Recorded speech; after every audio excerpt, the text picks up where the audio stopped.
On this episode of Samp&Chance, guys, we're starting something new. We are going to go 7 rounds with you today, and we're going to build up our rounds just like any other boxer. So, guys, we have a lot of topics that we want to cover here. Everything from Dubois and Usyk to Jared Anderson, Canelo, you name it. We got it all on this show. So, guys, strap in, sit back, relax, and thank you for letting us into your ears.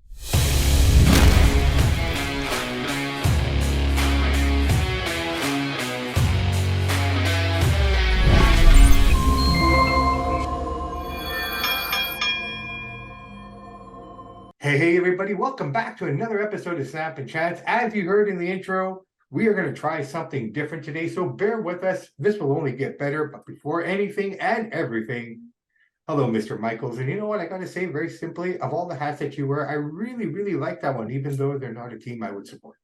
How are you, buddy? Yeah, I appreciate it. I'm doing good, yeah. I heard some good news today that the governor of Nevada is lobbying for AC/DC to play the Super Bowl halftime show in Vegas. So sounds like that's going to happen. So they'll blow the roof off the place. So yeah, I'm feeling good. How about you? No, I can't complain, man. It is Thursday. We are getting close to the weekend. Boxing show in full effect. We've had 3 or 4 days to think about.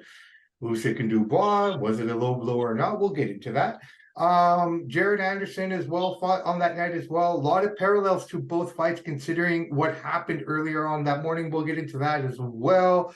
Canelo fighting Charlo. Crawford spinning around the world, man. I don't think he's trained in over a month, but he's shooting his shots. We'll get into that, everything. But Chance, we've talked about this for a while, and I think it's time, like everything else, we finally have to pull the trigger and try something new. I like this. So today we are going to try to do things in 3-minute rounds, just like our boxers do. Let's do it. I'm excited. So let's try this out. Bear with us. Anything that goes wrong, we apologize in advance, but we're going to do the best we can. I want to put this episode out the way it comes out so we can look back at it and say, oh, look at how it started, and look at these guys now. So here we go. Round number 1. Let's start. Usyk versus Dubois. Now, Chance, was it a low blow or wasn't it a low blow? It was really close, man. I mean, when I watched it in real time and he went down, I thought he just got a hard body shot. It went down. The way he reacted, I thought Usyk started selling it after as a low blow. I thought it was clean. It was right on that borderline. I mean, you can go either way with it. I thought it was a good shot. The one thing that I didn't like, low blow or not, whatever you decide on, I'm saying it's not. Some people say it is, but the referee encouraging Usyk to take a full 5 minutes when Usyk is saying, I'm ready. Rest like, take your time. I didn't like that. Okay. I thought it was a clean shot. I mean, it was borderlines right in the belt. Right. Well, here's what I think, honestly. First off, the way Usyk wears the shorts and where that belt line is, right? I know what the rule is, but how does he play around that? How does he play around that rule? He puts it up even higher. That makes that line, right? The shot was in the solar plexus. Now, here's one thing I will say, in my opinion. Have you ever been kicked in the nuts? Many times. Have you ever been punched in the nuts by accident, got a ball in the nuts? Oh, yeah. What's the first thing you do when you get kicked in the nuts? You grab your nuts covered and go down, right? What did he do? He didn't. He went down with his hands like this. He went down from a body shot. Yes. Not once did he grab his nuts. Not once did he ever do it. The man took a body shot. And once he realized the ref was going to call it a low blow, then he milked it. But he milked it completely, man. Here's the problem with the whole situation, in my opinion. Very simply, it was a home crowd. Now, Usyk has proven he can sell out an arena, okay? He sold out an arena of 45,000 people, which makes the negotiation for Fury even more exciting now as we look ahead. That fight's going down next for sure this time. 100%. It has to, right? So we're running out of time here. This is fun. So basically what I'm trying to say here, very simply, the guy went down. He was out of breath. Better Beef hit him with the same kind of shot in the amateurs. The guy has no body, right? He's an amazing boxer. He won every round. Absolutely. Okay. Dubois was not meant to be in that fight. Remember, I said it to you, Chance Michaels. I said it to you in the last show. That was Joyce's fight, but he screwed up by losing to Zhang. And that was his fight. Dubois was just put there because they had no one else to put there. That nonsense title, in my opinion, that no one should be carrying around. Respect to them having it, but regular titles make no sense to me, right? This guy should not be in that position to fight him. He was in no position to fight him. The angles, like even Usyk, the way he fought, like just the way he came in with certain angles and just pivoting off one fold and floating and coming in, just amazing boxer, taking nothing away. He cheated. I will say He that. did. Yeah, he did. It wasn't It fair. was a clean shot. He knew it. He had 5 minutes to recover. And then, yes, of course, he was going to come in and then finish Dubois. But Dubois, maybe Usyk would have got up in 10 seconds and carried on and won, but I don't know. To close it out really quickly, when they asked Usyk, "Oh, if I saw the referee counting, I would have gotten up." What is that? Yeah, I know. Final 10 seconds. I feel bad for Dubois, man. There should be a rematch just because. Final 10 seconds, man. Here's what I think. Honestly, he wasn't ready for that fight, and it showed because the way he came back. He gave up after that 5th round. Yep. End of the round, brother, man. All right, Round let's 2. move on to round number 2. The rematch, Liam Smith versus Chris Eubank Jr. Ding, ding. Oh, pardon me. Stop timer. Here we go. Let's get going on this one. So bad blood here. Bad blood. These guys real bad blood. Well, you know what? I think this match, Eubank is taking this fight so much seriously than he is now, than he did in the first one. And that was evident. Talking about KFC, talking about only coming in at 60%, right? Well, brother, you ate the KFC, you came in at 60%, and look what the man did to you. He went down in round 4, yeah. He's saying that's a fluke shot. Liam Smith is no good. But I looked at the betting odds today. Vegas has Liam Smith as a slight favorite. They're saying Eubank's the underdog. So they're favoring Liam Smith. I think Eubank might win a decision. And we'll see a trilogy out of this. But he doesn't have Roy Jones Jr. in his corner this fight. He switched trainers again, Eubank. So we'll see if that helps him. But maybe Smith has his number. I don't think it wasn't a fluke shot like Eubank said. He said it'll never happen again. He was calling Liam a bum. So, I mean, these guys, it's a bad blood. Well, the reality of it is, if you watch that first fight, which we both have, you can also know that he took some shots earlier in that fight as well that led up to that knockdown. So it wasn't just one shot, right? It was an accumulation of shots. Liam Smith came out with the mission. He was disrespected. If you're going into a match, Mr. Michaels, and your opponent says to you, "I only need 60% of training," how's that going to make you feel? Yeah, exactly. Isn't it me when you look at Liam Smith, he looks like a grade 5 teacher? He looks like he just looks like a regular guy. He's kind of like a Rich Franklin, right? You know what I mean? Like that school teacher that you don't want to mess with, sort of a deal. But I think this is going to be a really fun fight. I mean, normally fights like this don't tend to kind of entice me because it only lasted 4 rounds and what have you.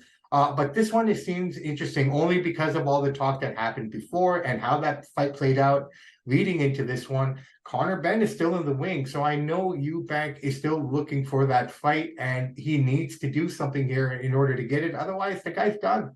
Yeah, he's had his career on the line, right? And he wanted to fight all these big guys. He needs to win this fight. But if he does win, we're gonna see a 3rd fight. Who do you got in this fight? It's a tough one. I think Eubank pulls it out, honestly, in my opinion, only for the fact of what he has on the line and what he lost getting back to this point again, right? I mean, before this fight, everything was roses for him. He was looking great. No worries. Conor Benn was in the wing somewhere. But ultimately, I think he's just going to come out furious. Now, the only thing is, I will say, is if he comes out reckless, we know Liam can get the job done, right? So will he come out if he comes out tactful, I think he can possibly get something done. Smith has the confidence, though, because he knows he can hurt him. He knows he can finish him. So yeah, I think Smith keeps that exact same game plan as the last fight. This comes at him, lets his hands go, and hopefully he can get an early stoppage. I mean, these guys hate each other, which makes for a great fight. So no, for sure. All right, Chance, Michael. So last seconds here, I will probably go with Eubank Jr. in an upset decision. I'm gonna go Smith late round stoppage by round 10. All right, my friend. That's the end of round number 2. Round number 3, the Canelo undercard has been announced. Start the round. Here we go. Chance, I tell you what, man, I really like this undercard. I thought that one in March was really good. This one is just as equally good and has the potential of even being better. So we got Canelo Charlo as the main event on this card. The co-main event is Jesus Ramos. We've already spoken to his uncle against Lubin. We've seen Jesus fight as well. This should be a really good fight. Yeah. The return of Denis Ugas against Mario Barrios. This is an interesting fight. Both guys coming off losses. This is an interesting fight for both guys. This will really define what direction their careers are going to go in. I think, me personally, this is more important for Mario to win than Ugas, only for the fact that he's been on the losing end of some fights here. So, it'd be good for him. And the show opens up with Garcia versus Rezin Diaz. Thoughts on this card, man? It's pretty loaded, dude. And I'm glad that boxing's starting to do this on some of the events. A lot of the times you get a great fight but the undercard are a bunch of guys you don't know about, which can be good. But these have some marquee names, which entices the average fan to order the pay-per-view, go to the bar and watch it, or the theater, wherever you have it. This card is stacked. I've seen Ugos fight live. He's a good fighter. I hope he wins. He's a class act. He's a great guy. Barrios for Ugos was a great fight. I got to give the edge to Ugos, but I don't know. But this card is stacked. Canelo versus Charlo's the main event. Like, yeah. Well, this pay-per-view is going to do over a million buys for sure. No, for sure. It's good on Showtime for doing this too, by the way. Well, Showtime, like I said, right now, if you gotta, we are getting close to that point, right near the final quarter of the year, and I mean, at this point, unless someone pulls something out of their ass, the spectacular promotion of the year has to be PBC and Showtime, man. Yeah, it's looking good. I'm looking at the odds right now here. They got Canelo versus Charlo. They got Canelo as a 3-1 favorite. Ugos is a 4-1 favorite over Mario Barrios. They're giving Mario Barrios no respect or no chance according to the Vegas odds. Well, if you look at Mario, the Mario Ugas fight is interesting to me because if you look at Mario, since he fought Tank, he's not, True. Ramos Jr. versus Luban, 5-1 favorite. Ramos Jr. is, so they're giving Luban no respect. Well, the way he won't win. No. But the way right. But the way Jesus looked in that fight, that was amazing, and he was co-main event for that card too. Yep, he's got a. They see value in this guy, man. They see some serious value in this guy. So I mean, that's two. And don't forget, all the guys undercard, they want to go hard because you're on a Canelo undercard. The world's watching. This is the time to show up. The world is watching. I think honestly, the pressure. I implore people, like, if you're just coming in for the main event, watch the Ugas fight. I think this is gonna be something interesting. And I'm cheering for Canelo my first time ever. No, absolutely, both of us. All right, man. This round is at an end. Here we go. Round number 4. Jared Anderson's performance on Saturday night. Ding ding. Jared Anderson, my friend. Honestly, here's what I'll take away. It was a tune-up fight. It was an easy fight. There's not much to say. The guy. What was his name? Rodenko. Andre Rodenko. Thank you, Chance. Tough guy. But he looked like Andrew Galata, man. The guy was cheating to get out of there, wasn't he?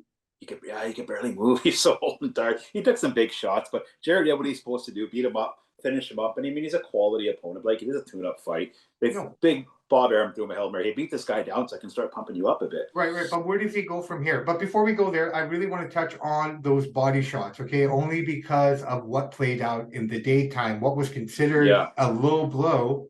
Jared delivered 5, 6 of the exact same shots on this guy. And they were all considered okay. Right? So this is where I feel sorry for Daniel, right? Like, it's just unfortunate, like, how it can be different on one side and one not. Honestly, the more I look at that card, I know we're talking about Jared Anderson, but the more I look at that card, the more I think like this thing was completely put in Usyk's favor, right down to the referee. This referee is experienced, right? Everything he did was wrong.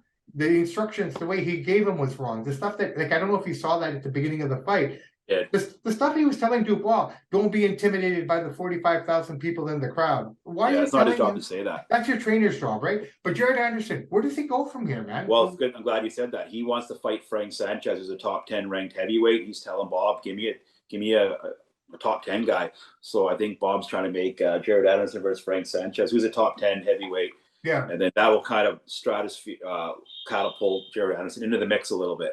Yeah, no, 100%. That's what he called out, so we'll see. And that will be a good challenge for him, man, because against Charles Martin, I don't care what anybody says, the man was shook twice, once in the 5th and once in the 7th, right? Regardless of what anyone says, the man got shook, right? So he did what he was supposed to do. Great experience for him. No issues there. Frank Sanchez probably is the best bet, but I mean, if you think about it from there on in, everyone else is kind of tied up, right? I think the one guy that would be interesting, if Zhang wins again, that would be a really good matchup for him as well. And that's a fight that could be made. I mean, Warren represents Zhang. Warren and Bob are together anyways, co-promoters and a lot of things. So that would be a great fight. On the Usyk card, Top Rank was commentating it for North America. They were billing it as Top Rank, but it was a collaboration of many different guys. One more thing, on that Top Rank card, the fight before the Jared Anderson card, I can't remember what his name was now. All those low blows intentional, that guy, suspend him, man. I hope you not see him fight again. Dude, he looked like Andrew Galata. He did not want to be there. I mean, not the same outcome, but he had that same. You look at Emilio Fedorenko, like, on his face, like, just he does. No emotion. He's just tired, dude. He's 39. Right? Absolutely. All right, Chance Michaels, this round is coming to a close. Any final comments you got before I ring the Happy bell? birthday, Timmy Bradley was yesterday's Ding, 40. ding, Great commentator. ding. There you go. All right, round number 5. Terrence Crawford and Canelo. Ding, ding. Oh, pardon me. All right, here we go. Round number 5.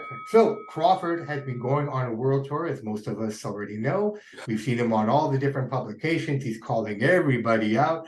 He realizes he's got limited time, so he wants to get as much as he possibly can. So what do? You call out the biggest fish that you can. He's calling out Canelo, saying that, I will go up 21 pounds and fight this man for those titles. So he's not giving Charlo any chance to win. But Charlo has a chance. He can win, right? That could potentially happen. But if that happens as well, that's an amazing story built in right there, right? Crawford goes after Charlo, who's got built-in heat. Everything's already set up there. So you've got 2 great storylines. I never thought I'd say this, but I feel sorry for Canelo. Everybody's calling him out? Everybody's calling him out, but all the guys that are calling him out are below him. Yeah, I'll give Crawford credit for a couple of things. Why he wants a big fight. He's 35. He's an amazing technician, but he's never had many big fights. He's only had 1 big marquee fight. Other than that, he's haven't had much marquee fights. The thing is, Crawford's going up and wait to fight the giants like Manny Pacquiao would do. So I give him credit for that. Canelo said if it makes sense, it'll happen, right? Well, Canelo said Canelo can't fight everybody, though. He'd be fighting every day. Right? I get that, but what Canelo said here, which I found really interesting, and I had to, like if you think about it, okay, let's take off the blinders. Let's just look at it on, outside of the realm and just listen to what he's saying. If I beat him, people are going to say, oh, you beat the smaller man. Yeah. If he beat me, then everyone's going to say, oh, look, Canelo's no good. Yeah. Right? So Canelo's taking all the risk here. Right. And he's like, what am I supposed to do? I'm already fighting a guy at a lower weight class, right? So the question is who does Canelo fight next? Who's number 2 on that list? And if you look at the names that are out there, I mean, you look at the other Charlo, by the time, if Canelo fights him, that's 3 years that this man's not fought in the ring. You do not fight someone of a Canelo Crawford caliber with not having a fight in 3 years and just jumping into that, right? It's like, it's not training. It's like you not training with weights for over 3 years and you pick up 60 pounders. Yeah. Right? It just levels. I mean, I don't think Canelo should fight Crawford just because of such a big weight discrepancy and size discrepancy. Why would Canelo risk his career, risk his name to fight a guy 30, 40 pounds lighter than him when he can fight Benavidez guys and other guys at his own weight? I don't blame Crawford for calling out the big dogs. No, he's not. And respect to him, he's earned the right to do it. Like you said, outside of maybe fighting Porter, what's the other biggest fight that he ever had? That's it. Right? That's a marquee name, yeah. So, let's see how this all plays out, because the question, everything's in the fog. Nobody knows who the number 2 contender is, and no one really fits that slot except one guy, the real Mexican monster, David Benavidez. I don't know where this is all going to go, but hey, let's figure it out. Chances round's coming to an end, man, and ding, ding, here we go. Round number 5 is in the bag. Chance, let's do round number 6. Give us the odds and everything as much as you can in 3 minutes for all the fights that are coming up this weekend. All right. So first comes the first. I'm going to announce the big fight. We got Liam Smith versus Chris Eubank Jr. Liam Smith is a -163 favorite, which means you got to put $163 on Liam Smith to win 100. If you want to bet Eubank, you can put, he is, where I just had it right there. He is a +130 favorite. So $100 will pay you 130. So it's fairly close. Vegas is giving Liam Smith the favorite. Now, if you want to bet a knockout, this is a good value here. If you think Chris Eubank Jr. is going to win, bet him. He's a +450 underdog for this. So if he wins by TKO, KO, or disqualification, +450, which means you put $100 down, you'll win $450. That's a good bet if you think Eubank is going to win. If you think Liam Smith is going to win by TKO or knockout, which Vegas seems to think that's how he will win, it's +150. Decision, +300 for Liam Smith, +300 for Eubank. So if you think these guys are going to win that way, put $100 down. They'll make 4 to 5 times your money for that.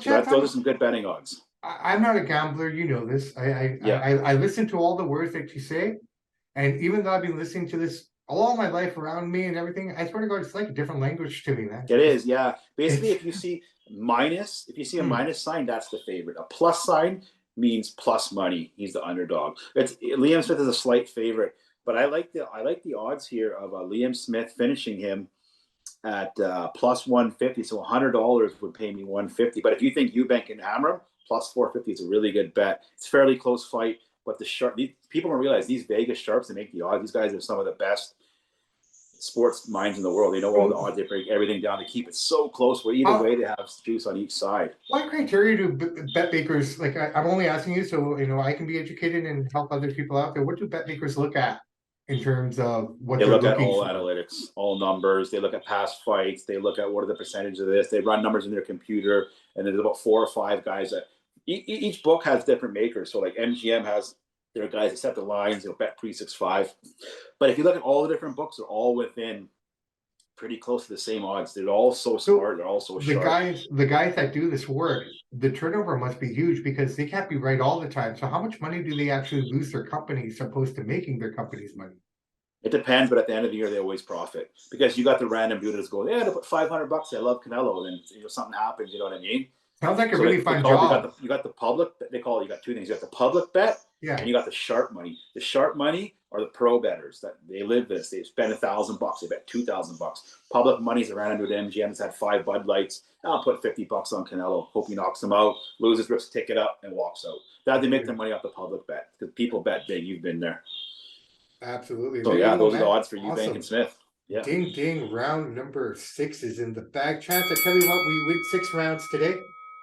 I think this is a good start. I mean, like most boxers, they start off with 4 rounds. Yeah. For champions, we added 2 extra rounds, right? So we'll build this as we go along. How did you like this? Was that fun? I like it.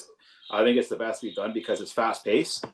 You got to get your thoughts out quick, and then it's done and on to the next subject. That way, you can't. Nobody in any show can just drag something out. Let's keep it moving. I like it. Awesome, brother. Oh, I can't wait. I can't wait to watch this back. Yeah, I can't wait to we're gonna keep going with it now that we started it. We'll do 7 rounds next show, and each we'll get up to 10. Hey, we'll build it up as we go along. But brother, man, I think if you have anything for us, our favorite segment of the boxing show, ladies and gentlemen, it is time once again to join Mr. Chance Michaels on this day in boxing history. Chance, what do you got for us, brother? We're going all the way back to 1937.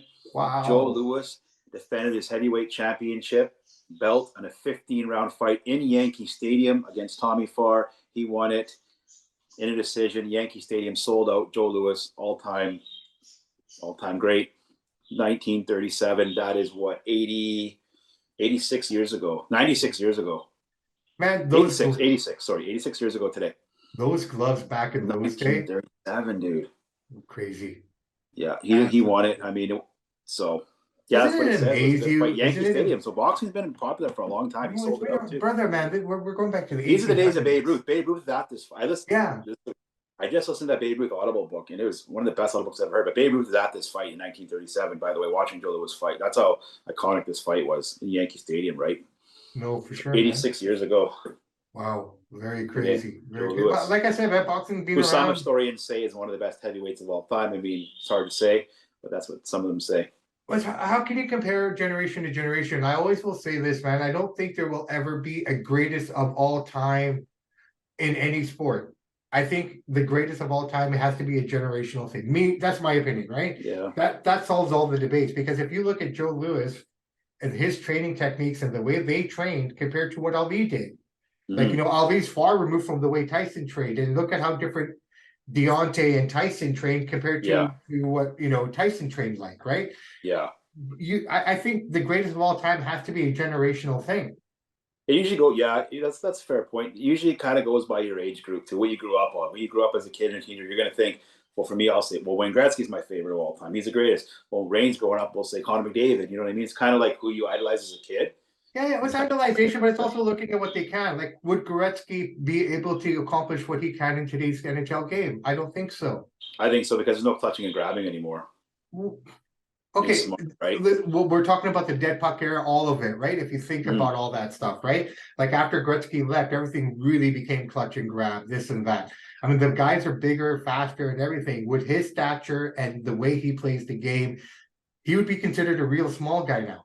Yeah, I think he'd still be good because he can pass.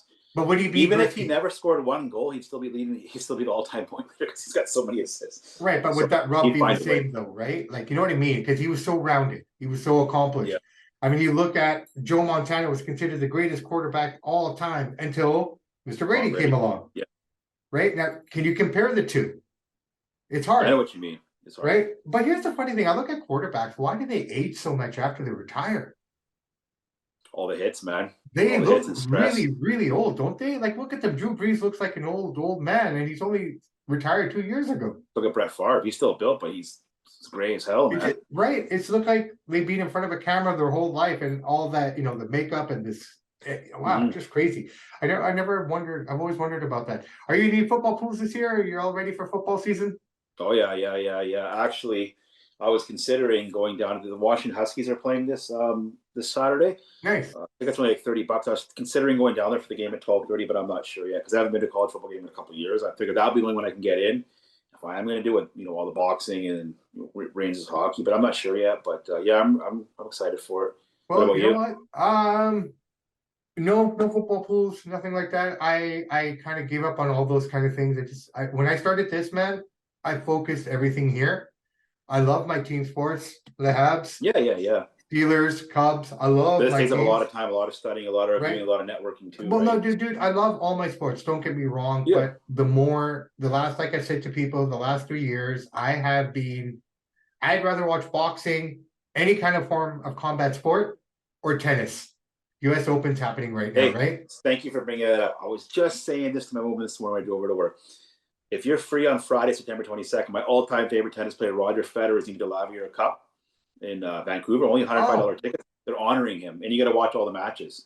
Friday, I would love to go. Actually, I didn't know. I want to go. Yeah. And there's no Nadal or Djokovic at this time, but all the other best players in the world are here. Friday, September 22nd, they're honoring Roger Federer. I can't wait to see. He's not playing. Dude. I would love to go, man. Friday, September 22nd, then let's do it. Let's do it. I'm in. I love Roger Federer. And here's the thing. The reason I put tennis in there is because I guess I become more enamored with individual sports than the team sport. I love my team sports. Don't get me wrong. I will be there opening day for the Steelers, you know, watching them, cheering them on. Kenny Pickett's going to be good, man. And Kenny Pickett's going to be good. I like what they did in that off season. I'm always going to say they're going to win the division and go to the Super Bowl because they're my team. Dude, Mike Tomlin's never had a losing season, so they're always in the mix. I think they'll make the playoffs. I don't know if they'll win the division, but I'm looking at the rest of the division and what they've done so far. They look like, you know, it's their division to lose. Yeah. That's just my take on it. But ultimately, at the end of the day, if the defense doesn't play well, the offense will blame them. Yeah. Are you still doing your hockey? Are you still in that hockey fantasy or no? I'm in no pools, man. The only pool I'm in is the Samp&Chance pool, and building this puppy to the moon, man. I've never done a hockey fantasy. Like I do the daily fantasy. I've never done a hockey like group friends fantasy.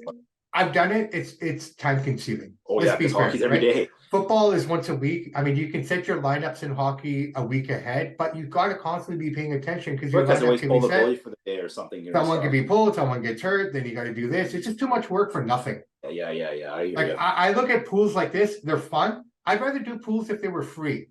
Why am I paying $200 to do work where I'm not guaranteed anything? Well, they bumped it up. It's up to $300 now, dude. They went from 100 to 200 to that $3 now. Dude, when I started with those guys, it was 50. Yeah, see? Right? And it's also about, you know, the group of guys that you're with, right? I mean, it has to do with the groups of guys that you're playing with and whatnot. And, you know, from my experience, I found that some guys really want to try and some guys don't try. And I've been a victim of both sides. I'll be honest, right? You get busy with life and things and you forget. A lot of it's luck too, man. A lot of it's who you draft, and you can't do nothing about it. What if they play good? They play good. Right? To be honest, I just don't appreciate the structure because I always find in that particular pool that we're talking about, the same guys seem to get the same picks all the time. Right? I got a funny story for you. Am I right or wrong? You say that? No, I got a funny story for you out there for that. All right. Anyways, let's end that here because I want to hear this funny story here. Guys, so let us know in the comments what you think of the new format. We're trying this out. We're going to expand it.